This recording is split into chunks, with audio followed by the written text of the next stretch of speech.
Hello students, तो आइए start करते हैं सदिश का होमवर्क नंबर 4। पिछली क्लास में हमने होमवर्क नंबर 3 डिस्कस किया था और आज हम होमवर्क नंबर 4 डिस्कस करने वाले हैं। आपको वही करना है, पहले क्वेश्चन सॉल्व करने हैं, फिर आपको हल देखना है। जैसा कि मैं हर लेक्चर में, हर होमवर्क डिस्कशन से पहले बोलता हूं, आशा कर रहा हूं कि आप इस बात को मानकर चल रहे होंगे कि आपको होमवर्क पहले सॉल्व करना है, फिर इस वीडियो को देखना है। ठीक है, तो आइए हम देखते हैं, स्टार्ट करते हैं क्वेश्चन से। तो क्वेश्चन हमारे पास क्या क्या और क्या क्या कह रहे हैं। पहला क्वेश्चन कह रहा है कि एक सदिश ए ऊर्ध्वाधर नीचे की ओर इंगित है तथा बी पूर्व की ओर इंगित है, तो सदिश गुणनफल ए क्रॉस बी का दिशा क्या होगी, हमें इसमें यह बताना है। चलो तो हम इसको बना लेते हैं। ए सदिश जो ऊर्ध्वाधर नीचे की ओर इंगित है, ऊर्ध्वाधर नीचे की ओर का मतलब समझें आप इसको। हम अगर ऐसा बनाना चाहें, ये हमारा पूर्व दिशा होगी, ये हमारा वेस्ट होगा, पश्चिम होगा, ये नॉर्थ और ये साउथ, उत्तर और दक्षिण होगा।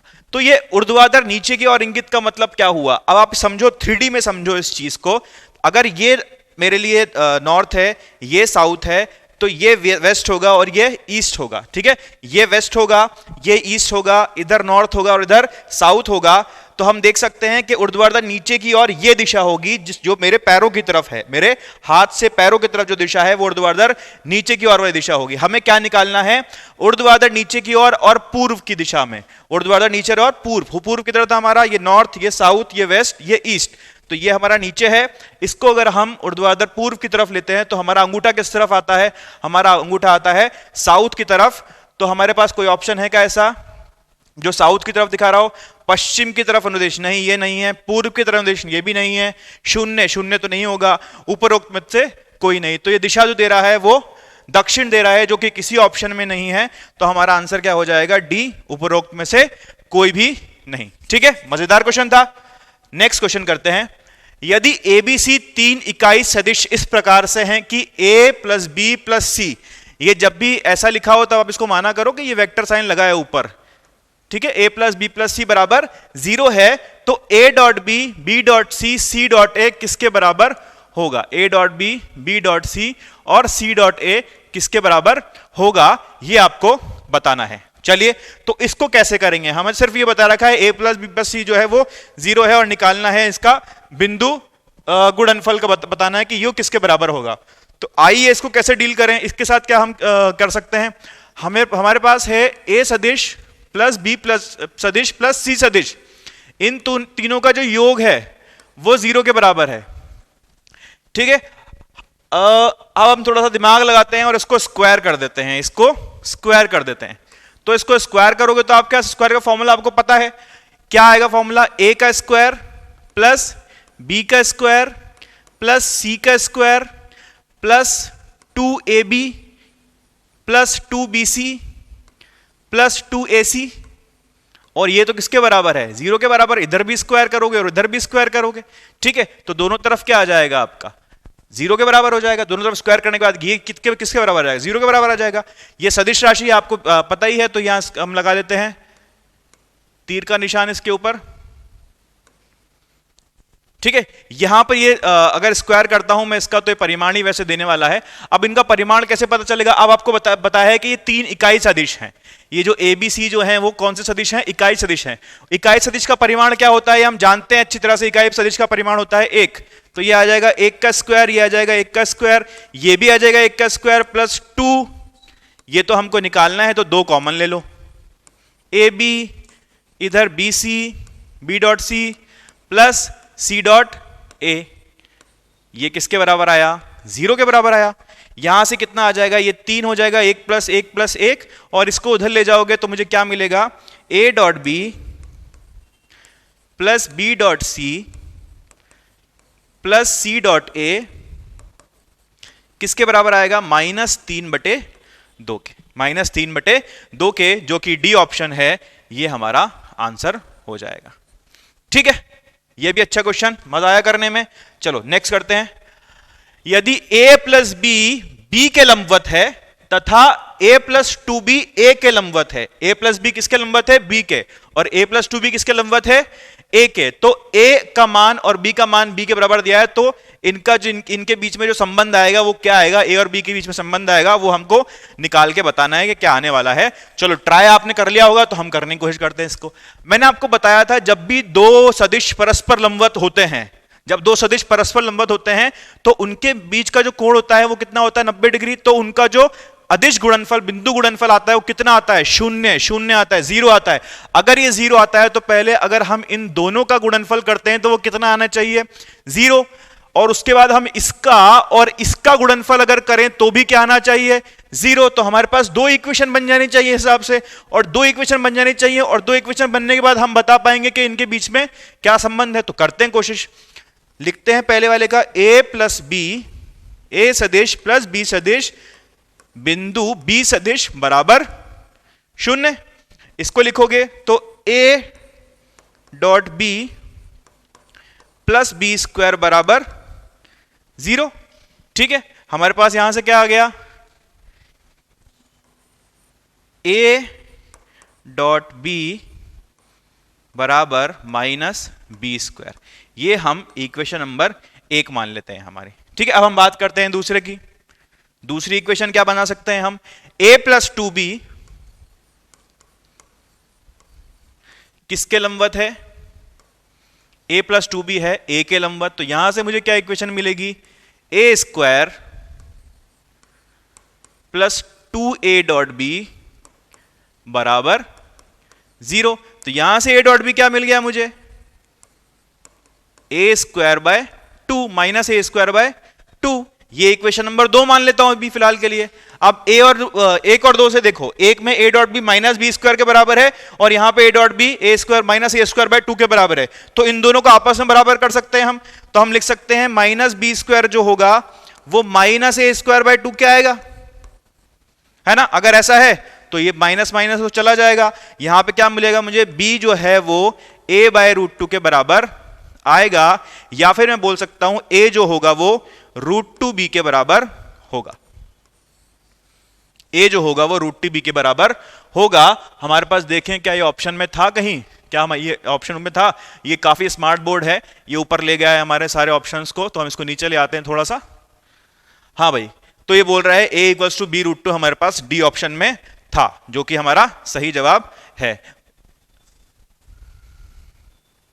हमारा पेन ले आओ भाई, ये हमारा पेन आ गया वापस से।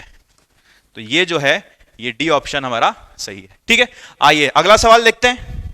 अगला सवाल क्या कह रहा है, सदिश भौतिक राशियों से संबंधित निम्न कथनों पर विचार कीजिए तथा सही कथन को चुनिए। ठीक है, आपके पास 4 कथन हैं, इन कथन में से आपको बताना है कि कौन सा सही है। सदिशों के लिए कुछ कुछ कथन कहे हैं, किसी ने कहा होगा ऐसा, तो हमको बताना है कि क्या उसने सही कहा है या वो हमें बेवकूफ बनाने की कोशिश कर रहा है। चलिए पहला देखते हैं। पहला कह रहा है समान या भिन्न प्रकार के सदिशों को गुणा किया जा सकता है, लेकिन सदिशों का योग या व्यवकलन केवल समान प्रकार के सदिशों के लिए ही होता है। तो बिल्कुल सही बात है, इसमें गलत क्या है। आपको देखो, विस्थापन को विस्थापन के साथ आप योग कर सकते हो या व्यवकलन कर सकते हो, या फिर आप वेग को वेग के साथ कर सकते हो, त्वरण को त्वरण के साथ कर सकते हो। ऐसा नहीं कर सकते आपके त्वरण को वेग के साथ कर रहे हो, वेग को त्वरण के साथ, विस्थापन को वेग के साथ कर रहे हो, तो ऐसा नहीं कर सकते। तो समान सदिशों को ही आप जोड़ सकते हो, असमान सदिशों को नहीं जोड़ सकते।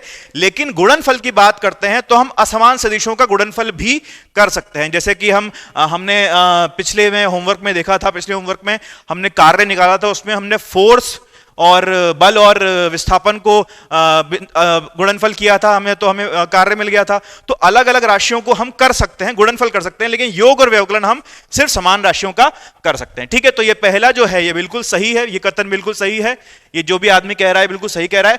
दूसरा है एक तल में एक सदिश के कई संख्या में आयताकार घटक हो सकते हैं। एक तल में एक सदिश के कई घटक हो सकते हैं, ये बात हम पहले क्लास में डिस्कस कर चुके हैं।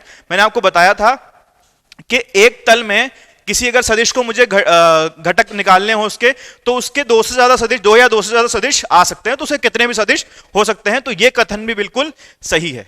ठीक है, ये भी हमारे पास सही कथन आ गया। ठीक है, अब तीसरा कथन क्या कह रहा है, सदिशों के मध्य कोण एक सदिश की पूंछ बिंदु पूंछ बिंदु पर दूसरे सदिश के शीर्ष बिंदु को रखने पर उनके मध्य बनने वाले छोटे कोण से लिया जाता है। अब यह कह रहा है कि सदिश कोण कैसे निकाला जाता है। एक सदिश के पूंछ, इस सदिश की पूंछ मान लेते हैं, इस पर इसका शीर्ष रखने पर जो कोण बनेगा, इनके बीच में छोटा कोण बनेगा, उसको हम लेते हैं। हम ऐसा बिल्कुल भी नहीं करते हैं। हम क्या करते हैं, हम दोनों की पूंछ से पूंछ मिलाते हैं और पूंछ से पूंछ मिलने के बाद जो कोण बनता है वो हमारा इन दोनों सदिशों के मध्य कोण माना जाता है। ठीक है, ये चीज हम पढ़ चुके हैं। तो पूंछ से पूंछ मिलाओ, तब जो कोण मिलता है वो आपका इन दोनों सदिशों के बीच का कोण कहलाएगा। ये वाला कोण नहीं कहलाएगा जब आपने शीर्ष और पूंछ को मिला रखा है। तो ये गलत है। ये कथन जो है, ये जो भी आदमी कह रहा है वो हमसे कुछ बैर रखता है, इसलिए हमें बेवकूफ बना रहा है। और तीसरा है, दो सदिशों का परिणामी छोटे सदिश के निकट हो सकता है। दो सदिशों का परिणामी छोटे के निकट हो सकता है। तो दो सदिश, मान लो ये ए है, ये बी है। अच्छा, इसको ऐसा समझो, इस चीज को ऐसा समझो कि दो मित्र हैं आपके, ठीक है, आपने एक ने आपका हाथ इधर से पकड़ रखा है और एक ने आपका हाथ इधर से पकड़ रखा है। ठीक है, ये वाला मित्र जो है इधर वो थोड़ा कमजोर है शारीरिक रूप से, और इधर वाला जो है वो बहुत ताकतवर है। तो आप किस तरफ जाओगे? जिधर आपका बलशाली दोस्त, जो बलवान दोस्त है, वो उधर खींचेगा, उधर जाओगे। इसका मतलब क्या हुआ? जिधर ज्यादा बल लग रहा है आप उस तरफ जाओगे। मतलब जो परिणाम आ रहा है इन दोनों सदिशों का, ये भी एक सदिश हो गया, ये भी एक सदिश हो गया, इन दोनों का जो परिणाम आ रहा है वो किस तरफ आ रहा है? जिस तरफ ज्यादा परिमाण वाला सदिश है। ठीक है, जिस तरफ ज्यादा मान वाला सदिश है उधर ही इसका परिमाण आने वाला है। तो जो दो सदिश होंगे उनका जो योग आएगा वो ज्यादा सदिश वाले की तरफ ही आएगा हमेशा। ये हमें याद रखना है। तो ये डी जो है ये गलत है, ये सी भी गलत है और ये डी भी गलत है। ठीक है, तो हमारे पास इसमें दो कथन सही हैं, ए और बी। ठीक है, ये थोड़ा सा सोचने वाला सवाल था, तो हमने खूब सोचा इसके अंदर और सोच के हमने निष्कर्ष निकाला। अगला सवाल देखते हैं। यदि ए जो है 2i प्लस 3j माइनस के बराबर है और बी जो है माइनस आई प्लस 3j प्लस 4k के बराबर है, तो एक का प्रक्षेप बी पर क्या होगा? ए का प्रक्षेप बी पर क्या होगा? वैसे तो यह सवाल मुझे कराना ही नहीं चाहिए आपको, मुझे पता है आप कर चुके होंगे, लेकिन कुछ दो चार बच्चे जो नहीं कर पाए हैं वो देख लो इसको। ठीक है, दो चार भी क्यों, 0.1 0.2 बच्चे होंगे जो नहीं कर पाए होंगे, इसको सबने कर लिया होगा, फिर भी हम कर लेते हैं। तो ए का प्रक्षेप बी पर क्या होगा? ए का प्रक्षेप बी पर निकालने के लिए हमारे पास क्या फॉर्मूला है? ए डॉट बी बटे बी, डायरेक्ट फॉर्मूला क्वेश्चन है। बी पर निकालना तो नीचे बी आ गया, ऊपर तो ए डॉट बी आना ही है। तो क्या लिखोगे आप इसको? ए डॉट बी क्या होगा? इन दोनों का अदिश गुणनफल क्या होगा? 2 into -1 -2 plus 3 into 3 9 plus -1 into 4 -4। नीचे क्या आएगा? बी का परिमाण। बी का परिमाण क्या होगा? ये रहा बी हमारे पास, तो रूट -1 का स्क्वायर प्लस 3 का स्क्वायर प्लस 4 का स्क्वायर। ठीक है, तो इसको सॉल्व करने पर आंसर देख लेते हैं कि 3/√26 यहां पर आ रहा है, ये आ जाएगा, आप कर भी लीजिएगा। तो कितना है? ऊपर 9, इधर ये 6 बनता है, इधर क्या बन जाएगा? 3 बन जाएगा और नीचे क्या बनेगा? √26। तो हमारे पास आंसर क्या आएगा? 3/√26। ठीक है, तो ये जवाब हुआ इसका सबसे आसान सवाल का। इस जीवन में इससे आसान कुछ नहीं हो सकता। तो अगला सवाल देखते हैं। यदि F1 क्रॉस F2 बराबर F1 डॉट F2 के बराबर है, तो F1 प्लस F2 होगा इनमें से क्या? ठीक है, आपको दिया है F1 क्रॉस F1 और F2 का वज्र गुणनफल और F1 F2 का अदिश गुणनफल दोनों बराबर हैं। मतलब इसमें वैसे दिशा होगी तो हमें सिर्फ इसके अभी सिर्फ परिमाण की बात करनी है। चलो, तो हम लिखते हैं F1 जो हमें क्वेश्चन में दिया है वो लिख लो पहले, क्रॉस F2 का परिमाण F1 डॉट F2 के बराबर है। बहुत अच्छी बात है। तो हम लिख सकते हैं F1 F2 साइन थीटा जो है वो F1 F2 कॉस थीटा के बराबर है। ये हमें दिया हुआ है F1 F2 चले जाएंगे यहां से, tan थीटा बराबर 1 के आएगा, थीटा बराबर 45 के आ जाएगा। तो कितना आ गया हमारे पास? थीटा 45 डिग्री या फिर π/4।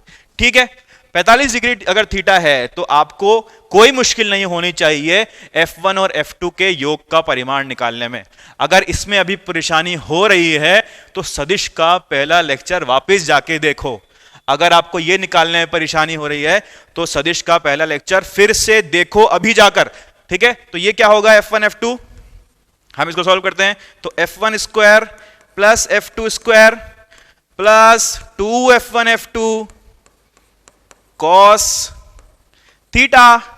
तो ये क्या होगा, F1 स्क्वायर क्या है, F1 स्क्वायर, चलो F तो वो वैल्यू रखनी नहीं अपन को, F1 स्क्वायर ये पूरा जो अंडर रूट में आएगा, ठीक है। आपको सिर्फ कॉस थीटा की वैल्यू रखनी है, जो कि थीटा कितना मेरे पास आ गया 45 डिग्री। तो F1 square plus F2 square plus 2F1 F2 cos 45 degree कितना होगा मेरे पास 1/√2। तो देखो ये 2 से ये √2 कटेगा तो ऊपर √2 बच जाएगा, ऊपर √2 बच जाएगा और पूरे में रूट है इसके अंदर। तो क्या आएगा मेरे पास F1 square plus F2 square √2 F1 F2। किसी ऑप्शन में आ रहा है क्या, डी ऑप्शन में आ रहा है हमारे पास ऐसा, तो डी ऑप्शन हमारा क्या है, ठीक है, ये वाला ऑप्शन हमारा ठीक है। ये देखो √2 आ रहा है इसके अंदर यहाँ पर, तो ये ठीक है, बहुत आसान सवाल था। अगला देखते हैं, अगला सवाल क्या कह रहा है भाई, बहुत लंबा सवाल है, इसको पढ़ने में तो बहुत समय लगेगा। चलो तो पढ़ते हैं इसको पहले हम। आपको एक स्थानीय सरकारी कॉलेज के कुछ राजनीति विज्ञान के छात्रों द्वारा अपहरण कर लिया गया है, ठीक है। वे आपसे चिढ़े हुए थे क्योंकि आप कहते रहते हैं कि राजनीति विज्ञान विज्ञान नहीं है, ठीक है। वे आपकी आंखों पर पट्टी बांध देते हैं और आपको वैन की छत पर डालकर ले जाते हैं, वैन की छत पर डालकर ले जाते हैं, ठीक है। वैन में ज्यादा लोग होंगे तो वैन में जगह नहीं होगी, ठीक है। वैसे भी विज्ञान के छात्र है नहीं, राजनीति विज्ञान के छात्र हैं तो जगह का अवकलन नहीं कर पाए होंगे, ठीक है। डालकर ले जाते हैं, लेकिन वे नहीं जानते कि यहां के छात्र उनसे कहीं अधिक चालाक हैं। इंजन की आवाज से आप यह पता लगा सकते हैं कि वैन किस चाल से चल रही है। यह तो किसी पिक्चर की स्टोरी जैसा लग रहा है हमको, अभी लगा सकते हैं वैन किस चाल से चल रही है। आप दिमाग में सेकंड गिनते हैं तथा वैन मोड़ लेती है। आप जान पाते हैं कि वैन निम्न प्रकार से गति कर रही है।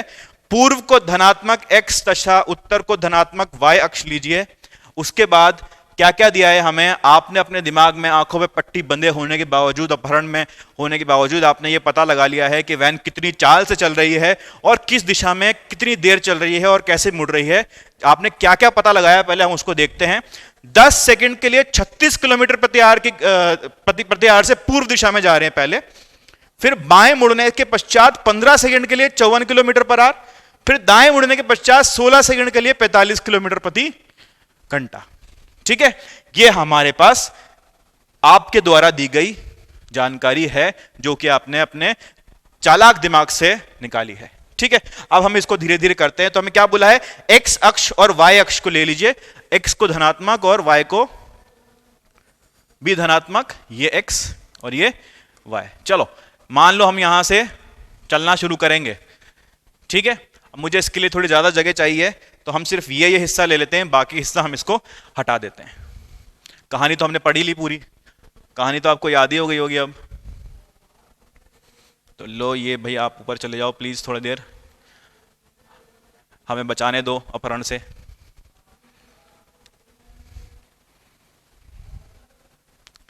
हाँ भाई 10 सेकंड के लिए 36 किलोमीटर प्रति घंटा पूर्व दिशा में। तो पूर्व दिशा में चलते हैं हम 10 सेकंड के लिए 36 किलोमीटर प्रति आवर की रफ्तार से। अच्छा ये देखो 36 किलोमीटर प्रति घंटा जो होगा, इसको अगर मैं मीटर पर सेकंड में करना चाहता हूं तो मैं क्या करूंगा, 36 × 5/18, ये मीटर पर सेकंड में आ जाएगा मेरे पास, यानी कितना आया 10 मीटर प्रति सेकंड, है ना। और ये कितना आएगा 54 × 5/18, ये कितना हो जाएगा, कितना हो जाएगा भाई 15 मीटर प्रति सेकंड। और ये कितना हो जाएगा 45 किलोमीटर प्रति घंटा दिया है, तो 45 × 5/18, ये आ जाएगा शायद 12.5 मीटर प्रति सेकंड, ठीक है। 9 2 18 25, हाँ ठीक है, 12.5 मीटर प्रति सेकंड ये हमारे पास आ जाएगा। अच्छा अब आप देखो कि अगर ये 10 मीटर प्रति सेकंड की दूरी की रफ्तार से चल रहा है और ये 10 सेकंड के लिए चला है, तो दूरी कितनी चलेगा, ये आप शायद अपनी 9वीं क्लास में 9th क्लास में पढ़ चुके हो कि दूरी जो होती है वो चाल और समय का गुणा कर दो तो हमें मिल जाती है।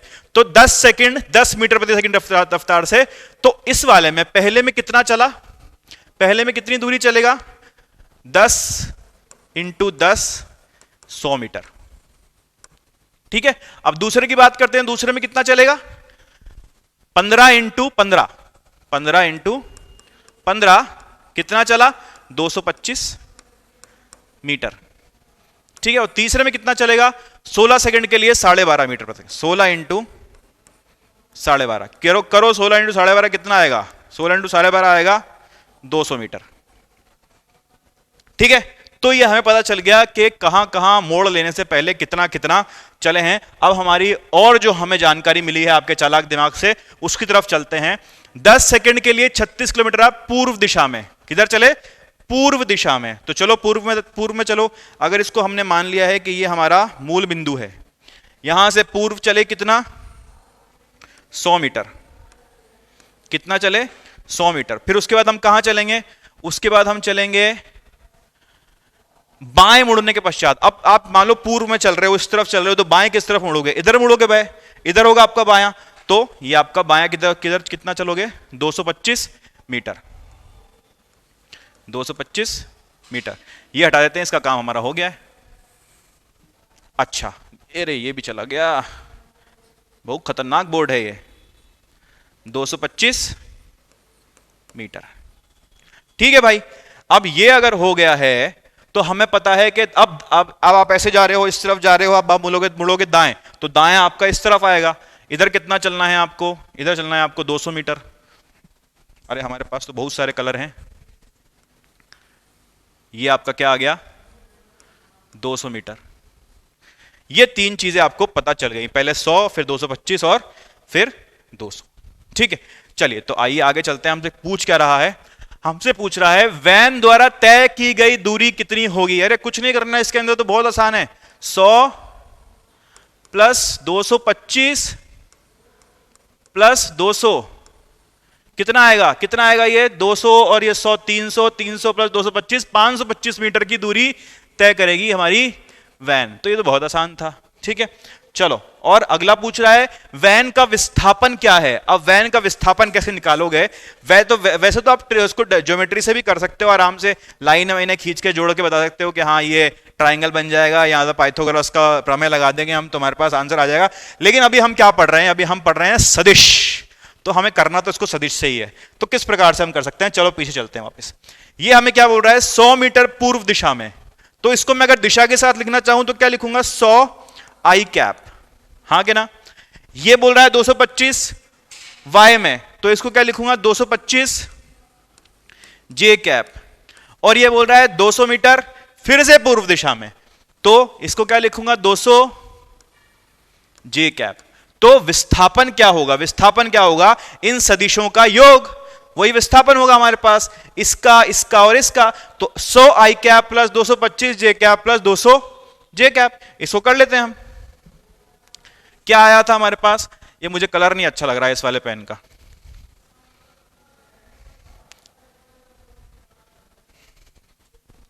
तो क्या आया था हमारे पास? 100 आई कैप प्लस 225 जे कैप प्लस 200 आई कैप। 200 आई कैप ही आया था ना? हाँ, तो कितना हो जाएगा? 300 आई कैप